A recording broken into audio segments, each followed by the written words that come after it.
안녕하세요. 오늘은 최근에 주가가 정말 많이 오른 MP 머티리얼스에 대해 좀 깊이 파헤쳐 보려고 하는데요. 보내주신 자료들 보니까 흥미로운 점이 많더라고요. 네. MP 머터리얼스 사례가 사실은 단순한 주가 얘기가 아니거든요. 이게 히토류 같은 핵심 자원을 둘러싼 미국의 어떤 산업 정책 변화, 이걸 보여주는 중요한 신호탄이라서요. 네네. 왜 이 기업이 전략적으로 중요하고 또 이번에 미국 정부가 내놓은 결정이 어떤 의미가 있는지 좀 자세히 들여다볼 필요가 있습니다. 좋습니다. 그럼 바로 시작해보죠.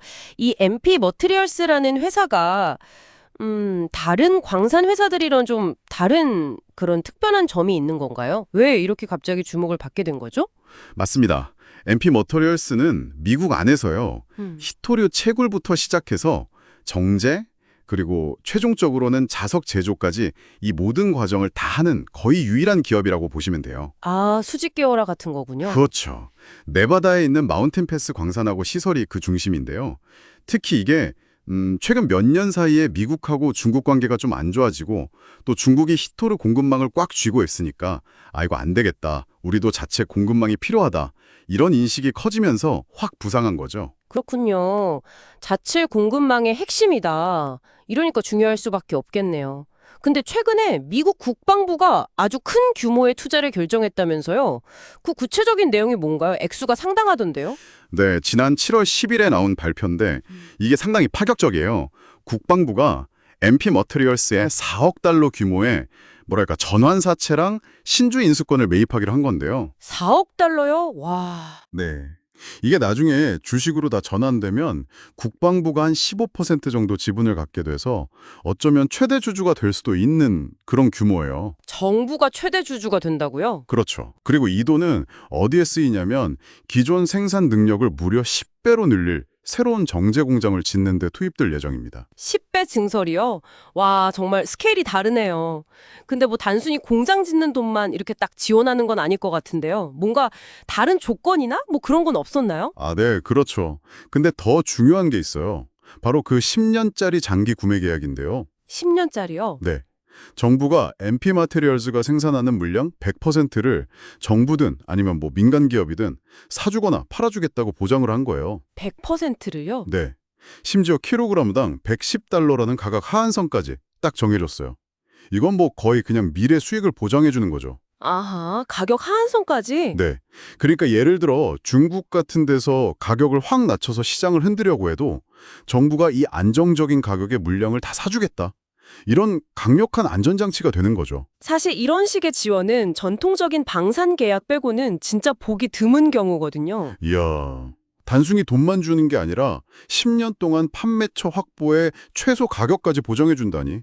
이러니까 발표 당일에 주가가 54%나 폭등할 만했네요. 투자자들한테는 엄청난 확신을 준 셈이군요. 정확합니다.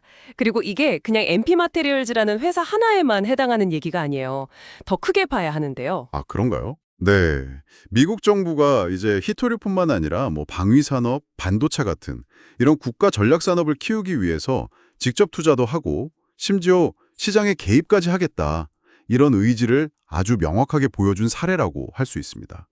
앞으로 다른 핵심 산업 분야에서도 좀 비슷한 형태의 정부 지원이 나올 가능성이 커졌다고 봐야죠. 그렇다면 이걸 듣고 계신 당신 입장에서 뭐 투자자시든 아니면 그냥 관련 산업 동향을 쭉 지켜보는 분이시든 어떤 점을 좀 눈여겨봐야 할까요? 앞으로 미국 내에서 이런 전략적으로 중요하다고 판단되는 산업 분야의 기업들 있잖아요. 이런 기업들한테 대규모 보조금이나 세금 혜택 아니면 이번 MP 모트리얼즈 사례처럼 아예 장기 구매 계약 같은 이런 직접적인 정부 지원 정책이 더 늘어날 수 있다. 이 점을 좀 염두에 두셔야 할 것 같아요. 네네.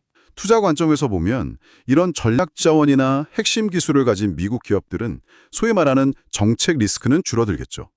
반면에 정부 정책이 주가나 기업 가치에 미치는 영향력은 훨씬 더 커질 수 있고요.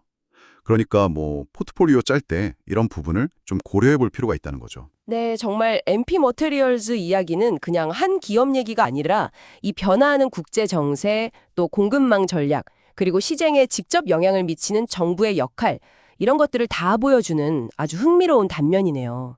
말씀하신 대로 이게 단지 히토류 산업에만 국한된 게 아니라 다른 핵심 산업으로도 충분히 확장될 수 있는 뭐랄까 하나의 모델이 될 수도 있겠다는 생각이 듭니다. 맞습니다.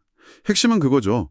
국가 안보라든가 경제적인 필요성 같은 게 어떻게 정부 정책과 투자의 방향을 바꾸고 또 그게 시장에서 어떤 새로운 기회를 만들어내는가 이걸 읽는 게 중요한 것 같습니다. 마지막으로 이런 질문을 던져보고 싶네요. 정부가 이렇게 특정 자원과 기술 확보에 공격적으로 나선다면 과연 다음 차례는 어떤 산업, 어떤 기업이 될 수 있을까요? 그리고 우리는 그 신호를 어떻게 미리 좀 감지할 수 있을까요? 다음에 저희가 또 다른 자료들이 깊이 살펴볼 때까지 한번 생각해 보시면 좋겠습니다.